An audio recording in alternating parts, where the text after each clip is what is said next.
جوش ولی آبادی کی کتاب ہے، یادوں کی بارات کتاب کا نام ہے. بہرحال اس میں انہوں نے بہت سی باتیں لکھی ہیں، اور اس میں وہ ایک بات لکھتے ہیں، مجھے بڑا لطف آیا. کہتے ہیں کہ ایک ایرانی، شیراز سے تعلق تھا اس کا، وہ گئے ہندوستان، تو وہاں انہوں نے ہندوستان کے آم کھائے. جوش ملی آبادی لکھ رہے ہیں، اس لیے میں پڑھ رہا ہوں اس بات کو. تو ہندوستان کے آم کھائے انہوں نے، اور واپس پلٹے. تو جب وہ شیراز واپس پلٹے تو انہوں نے بتایا کہ ایک پھل ہوتا ہے، اب ایران میں تو آپ کو معلوم ہے آج پھر بھی آم ہوتا ہے، اس زمانے میں تو تھا نہیں. ایک پھل ہے آم، کیا ہی کہنا، کیا ذائقہ ہے اس کا. ہر کمال کو لوگ کس طرح سے بتاتے تھے دیکھیے گا.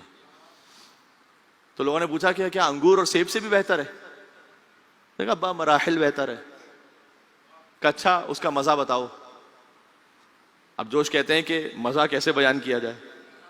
بھائی جس نے آم اب تک نہیں چکھا اس کو مزہ کیسے بتائیں گے آپ کہ اس کا مزہ کیا ہے؟ تو کہا کہ وہ میٹھا ہوتا ہے. تو نے کہا بھائی میٹھا تو سیب بھی ہوتا ہے. کہا نہیں وہ ایک الگ طرح سے میٹھا ہے. کہا نہیں تو پھر اس کا مزہ بتاؤ. تو آخر میں اس نے کہا کہ دیکھو اگر تم سمجھنا چاہتے ہو تو بس سمجھو کہ گویا علی مرتضیٰ ہیں جو حلق سے اترتے جا رہے ہیں.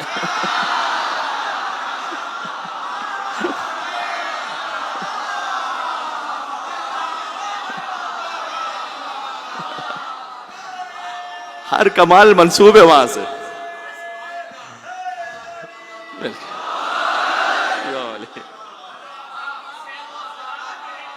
اللہ اکبر، اللہ.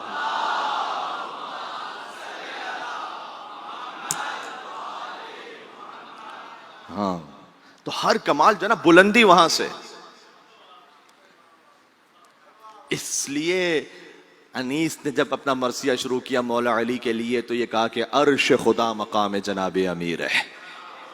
ہاں وہ وہاں سے عرش خدا مقام جناب امیر ہے. تو وہاں سب کچھ وہاں ہے. میں نے ابھی محرم سے پہلے ایک جگہ مجلس میں ان جملوں کو کہا تھا، میں چاہتا ہوں تبرکن آپ کی خدمت میں پیش کر دوں. اور ہے مولا علی علیہ السلام ہی کا ذکر. یاد رکھیے گا کہ اگر مولا علیہ السلام کی کوئی فضیلت آپ نے 10 مرتبہ سنی ہوئی ہے اور 11ویں مرتبہ سن رہے ہیں، تو جو پہلی مرتبہ سننے کا ثواب ہے وہی 11ویں مرتبہ سننے کا ثواب ہے. یہ بات ذہن میں رکھیے گا. یہ نہیں کہ ہم نے مثال کے طور پر یہ 10 مرتبہ سن لیا تو اب تو نا ثواب اسی طرح سے. حضور مکرم نے ذکر و علین عبادہ کی کوئی ایکسپائری ڈیٹ نہیں بتائی تھی.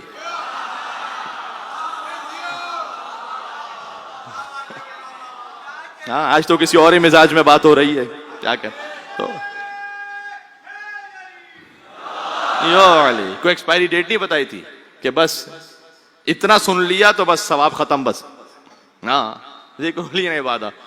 اب اس میں یہ بات ہے نا، کیا میں کہوں، جنرل چھوڑ دیا حضور نے. یعنی علی کے بچپن کا ذکر کرو تو عبادت، ولادت کا ذکر کرو تو عبادت، شب ہجر کا ذکر کرو تو عبادت.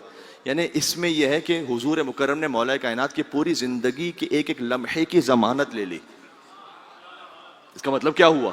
یعنی آپ کسی بھی لمحے کا ذکر کریں تو وہاں کوئی نقص ہے ہی نہیں، کمال ہی کمال ہے، عبادت ہے. اس کا مطلب حضور نے یہ نہیں کہا کہ فلاں زندگی کے حصے کا ذکر کرو، کوئی بھی ذکر کرو، جمل کا ذکر کرو تو عبادت.